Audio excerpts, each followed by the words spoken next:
something happening here, but what it is ain't exactly clear. There's a man with a gun over there, telling me I got to beware. I think it's time we stop, children, what's that sound? Everybody look what's going down.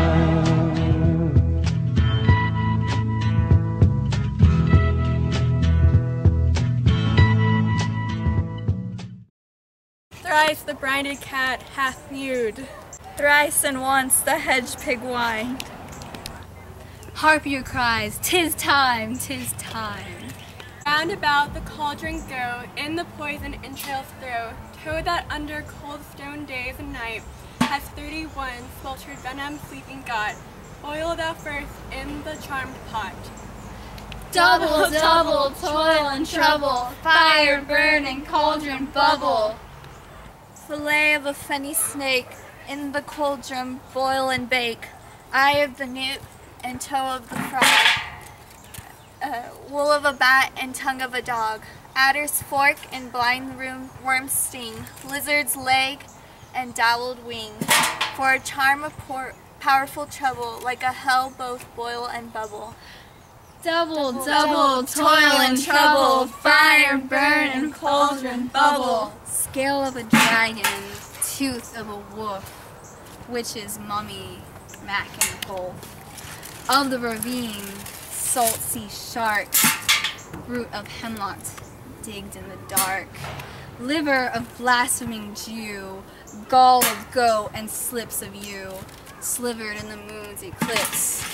Nose of Turk and Tartar's lips, finger of a birth-strangled babe, stitch delivered by a drag, make the gruel thick and slab, add thereto a tiger's cauldron for the ingredient of our cauldron. Double, double, toil and trouble, fire burn and cauldron bubble.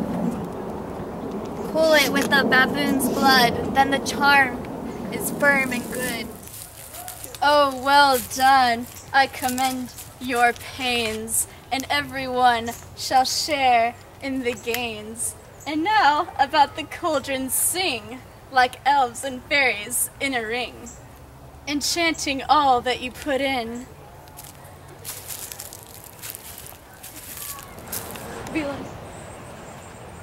By the pricking of my thumb, something wicked this way comes. Open locks, whoever knocks.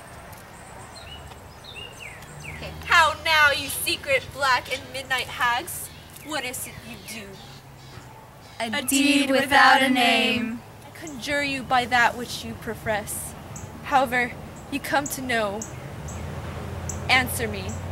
Though you untie the winds and let them fight, confound and swallow navigation up, though braided corn be lodged and trees blown down, though castles topple on their wards' heads, though palaces and pyramids to slope their heads to their foundations, though the treasure of nature's Germans tumble altogether, even till destruction sickens, answer me to what I ask you.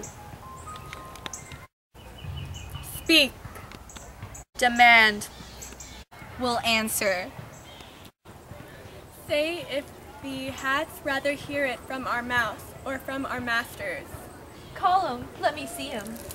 Pour in sow's blood that hath eaten the 9 sparrow, grease that's sweaten from the murderous gibbet, throw into the flame. Come high or low, thyself in office deftly show.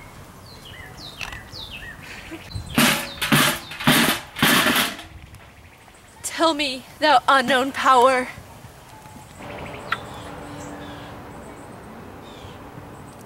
He knows thy thought, hear his speech, but say thou not. Macbeth, Macbeth, Macbeth, beware Macduff, beware the Thane of Fife, dismiss me, enough. What thou art, for thy good caution thanks, thou hast harped my fear aright. But one word more. He will not be commanded. Here's another more potent than the first. Macbeth, Macbeth, Macbeth. Had I 3 ears, I'd hear thee. Be bloody, bold, and resolute. Laugh to scorn the power of man, for none of woman born shall harm Macbeth. Then live, Macduff. What need I fear of thee? But yet I'll make assurance double sure, and take a bond of fate.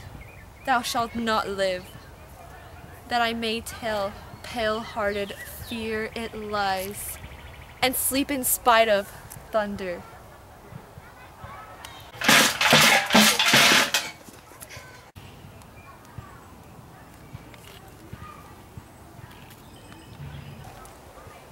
What is this that rises like the issue of a king and wears upon his baby brow the round and top of sovereignty? Listen, but speak not to it. Be lion-mettled, proud, and take no care, who chafes, who frets, or where conspirers are. Macbeth shall never vanquished be, until great Birnam Wood, come high to Dunsinane Hill, shall come against him. That will never be who can impress the forest. Bid tree unfix his earth-bound root? Sweet bodements! Good! Rebellion's head, rise never till the wood of Birnam rise, and our high-placed Macbeth shall live the lees of nature, pay his breath to time and mortal custom. Yet my heart throbs to know one thing. Tell me, if your art can tell so much, shall Banquo's issue ever reign in this kingdom? Seek to know no more. I will be satisfied. Deny me this, and an eternal curse fall on you. Let me know, why sinks that cauldron? And what noise is this? Show. Show. Show. Show his eyes and grieve his heart. Come like shadows, so depart.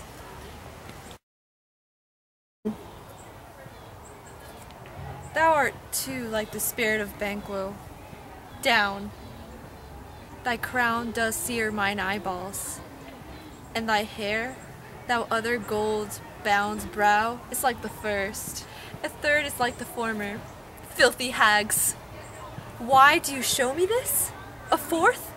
Start, eyes. What, will the line stretch out to crack of doom? Another yet, a seventh! I'll see no more. And yet the eighth appears, who bears a glass which shows more. Me, many more, and some I see that twofold balls and treble scepters I carry. Horrible sight! Now I see 'tis true, for the blood-boltered Banquo smiles upon me and points them for his. Aye, sir, all this is so. But why stands Macbeth thus amazedly? Come, sisters, cheer up his sprites, and show the best of our delights. I'll charm the air to give a sound, while you perform your antic round, that this great king may kindly say, our duties did his welcome pay.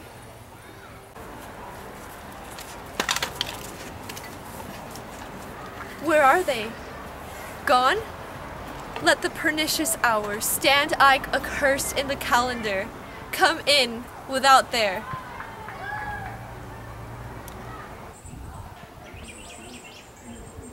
What's your grace's will? Saw you the weird sisters? No, my lord. Came they not by you? No, indeed, my lord. Infected be the air whereon they ride, and damned those that trust them. I did hear the galloping of a horse. Who was came by? 'Tis 203, my lord, that bring you word Macduff is fled to England. Aye. Oh, fled to England? Aye, my good lord. Time thou anticipatest my dread exploits. The flighty purpose never is o'ertook, unless the deed go with it. From this moment, the very firstlings of my heart shall be the firstlings of my hand. And even now, to crown my thoughts with acts, be it thou and none, and done. The castle of Macduff I will surprise. Seize upon, fife, give the edge of the sword, his wife, his babies, and the unfortunate souls that trace him in his line. No boasting like a fool, this deed I'll do before this purpose cool. But no more sights. Where are these gentlemen? Come, bring me where they are.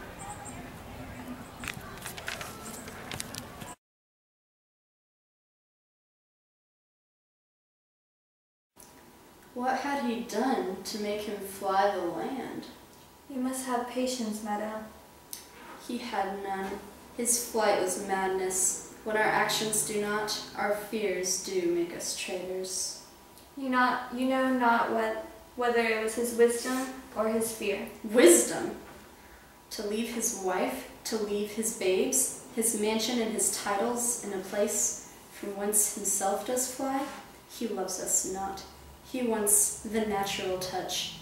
For the poor wren, the most diminutive of birds, will flight her young ones in her nest against the owl.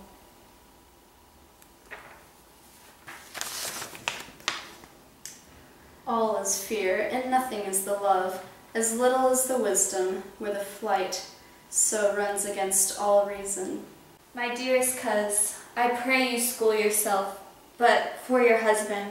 He is noble, wise, judicious, and best knows the fits o' the season. I dare not speak much further, but cruel are the times when we are traitors, and do not know ourselves, when we hold rumor from what we fear, yet know not what we fear, but float upon a wild and violent sea. Each way and move I take my leave of you, shall not be long, but I'll be here again. Things at the worst will cease, or else climb upward to what they were before. My pretty cousin, blessing upon you. Fathered he is, and yet he's fatherless.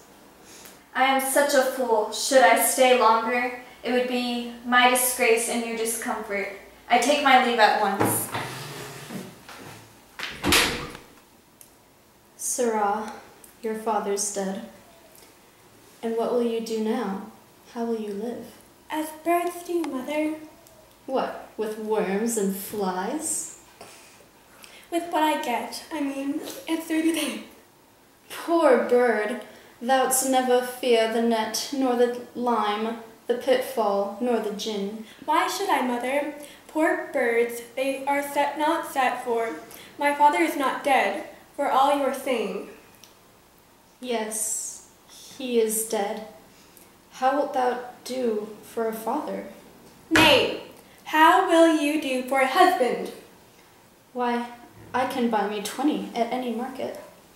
Then you'll buy 'em to sell again. Thou speakest with all thy wit, and yet I faith, with wit enough for thee. Was my father a traitor, mother? Aye, that he was. What is a traitor? Why, one that swears and lies. And be all traitors that do so? Everyone that does so is a traitor, and must be hanged. And must they all be hanged that swear and lie? Every one. Who must hang them? Why, the honest men. They are liars and swearers are fools. For there are liars and swearers, and now to beat the honest men and hang up them. Now, God help thee, poor monkey. But how wilt thou do for a father? If he were dead, you'll weep for him. If you would not, it were a good sign that I should quickly have a new father. Poor prattler, how thou talk'st.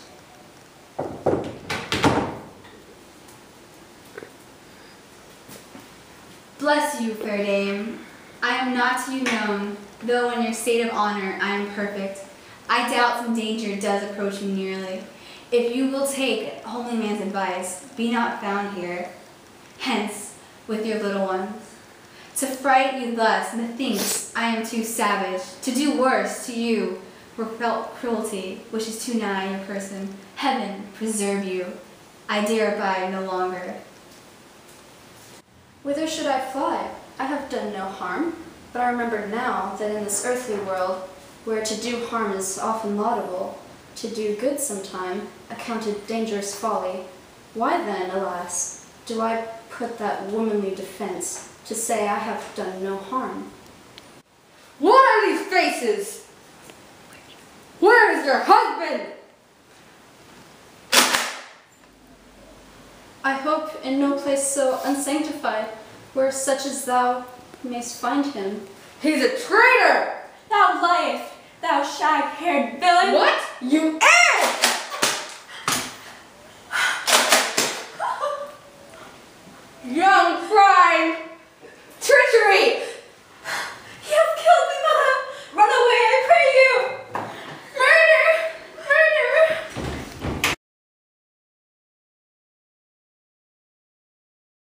Let us seek out some desolate shade, and there weep our sad bosoms empty. Let us, brother, hold fast the mortal sword, and like good men bestride our downfall and birth them. Each new morn, new widow's howl, new orphan's cry, new sorrows strike heaven on the face. That is, resounds, as if it felt with Scotland and yelled out like syllable of dolor. What I believe I'll wail, what no believe, and what I can redress. As I shall find the time to friend, I will. What you have spoke, it may be so perchance. This tyrant, whose soul name blisters our tongues, was once thought honest. You have loved him well. He hath not touched you yet, I'm young, but something you may deserve of him, through me, and wisdom, to offer up weak poor innocent lamb, to appease an angry God. I am not Petrus. But Macbeth is. A good and virtuous nature may recoil in an imperial charge, but I shall crave your pardon. That which you are my thoughts cannot transpose. Angels are bright still, though the brightest fell. Though all things foul would wear the brows of grace, yet grace must still look so. I have lost my hopes. Perchance, even there where I did find my doubts, why in that rawness left you, wife and child? Those strong knots of love, without leave-taking, I pray you, let not my jealousies be your dishonors, but mine own safeties. You may be rightly just, whatever I shall think. Bleed, bleed, poor country. Great tyranny, lay thou thy basis sure, for goodness dare not shake thee. Where thou thy wrongs, but title is afford, fare thee well, Lord. I would not be the villain that thou thinkest, for the whole space that's in the tyranny grasp, in the rich east to boot. Be not offended, I speak not as an absolute fear of you. I think our country sinks beneath the yoke. It weeps, it bleeds, and each new day a gash is added to her wounds. I think withal, there would be hands uplifted in my right. And here, from gracious England, have I offer of goodly thousands, but for all this, when I shall tread upon the tyrant's head, wear it on my sword, yet my poor country shall have more vices than it had before, more suffer and more sundry ways than ever, by him that shall succeed. What should he be? It is myself I mean, in whom I know all the particulars of vice so gratified, that, when they shall be opened, black Macbeth will seem as pure as snow in the poor state. Esteem him as a lamb, being compared with my confineless harms. Not in the legends of horrid hell can come a devil more damned in evils to top Macbeth.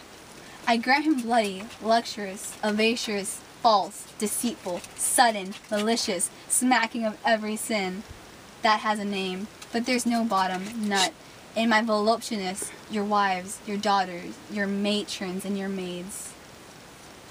My love, the cistern of my lust and my desire, all continent impediments would obear, that did oppose my will, better Macbeth than such as in one terrain. Now listen, temperance. In nature is a tyranny. It hath been the untimely emptying of the happy throne, and fall of many kings. But fear not, yet to take upon you what is yours. You may convey your pleasures in a spacious plenty, and yet seem cold. The time you may so hoodwink. We have willing dams enough.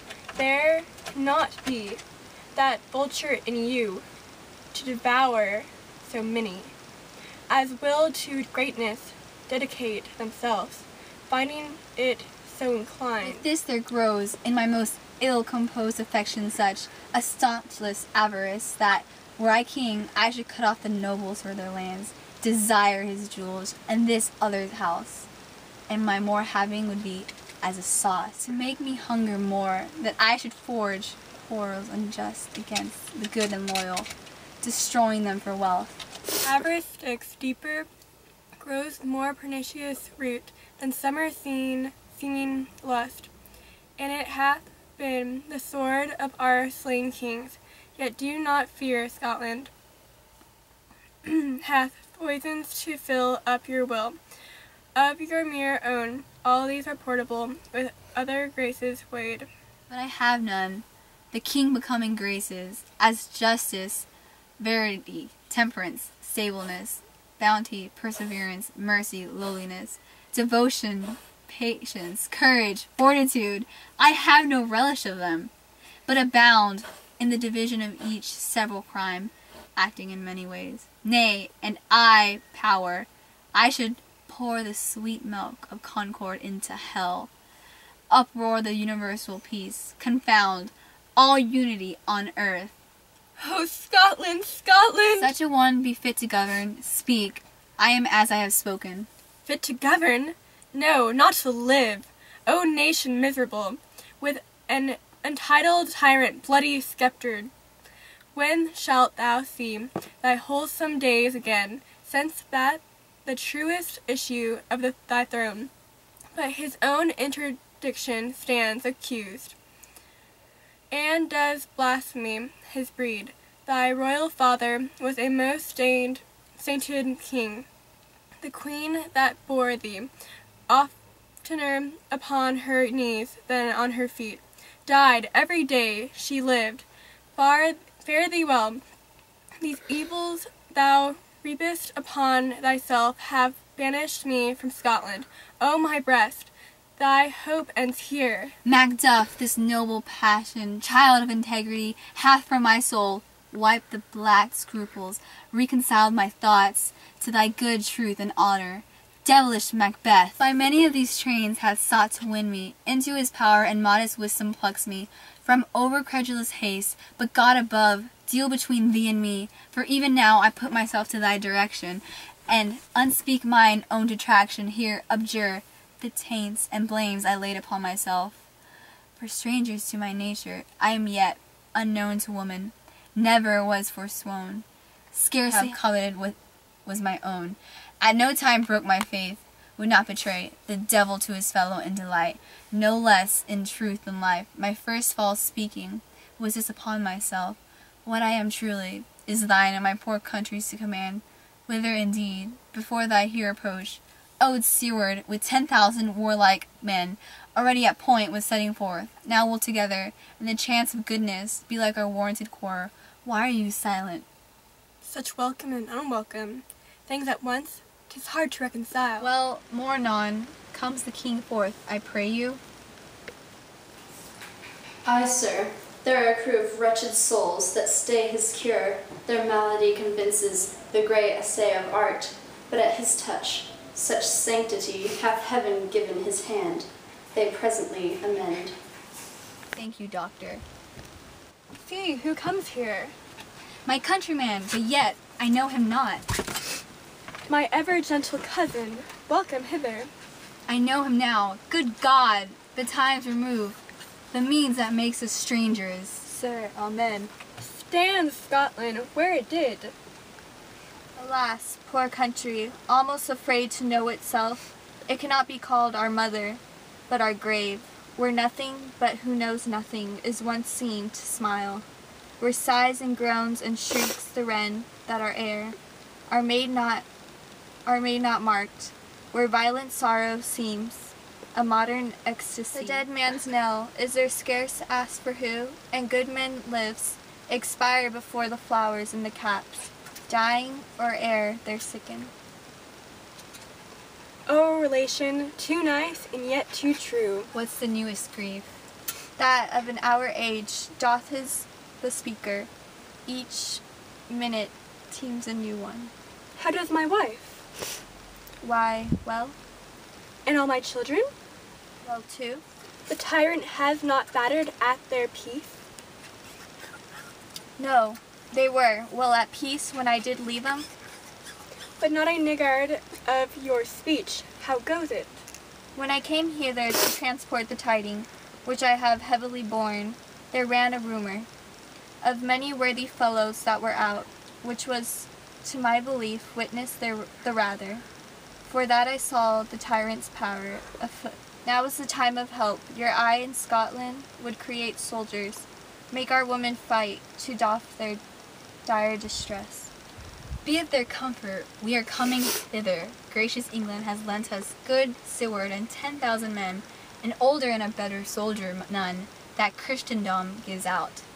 What I could answer, this comfort with that like, but I have words that would be howled out in the desert air, where hearing should not latch them. What concern they? The general cause? Or is it a fee grief due to some single breast? No mind that honest, but in the share some woe, though the main part pertains to you alone. If it be mine, keep it not from me. Quickly, let me have it. Let not your ears despise my tongue forever, which shall possess them with the heaviest sound that ever yet they will hear.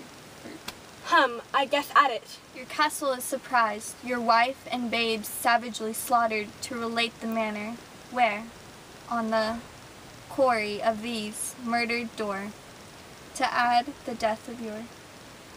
Merciful heaven! What man! Ne'er pour your hat upon your brows, give sorrow words. The grief that does not speak whispers the o'er-fraught heart and bids it break. My children too? Wife, children, servants, all that could be found. And I must be from thence? My wife killed too? I have said, Be comforted. Let's make us medicines of our great revenge to cure this deadly grief. He has no children, all my pretty ones.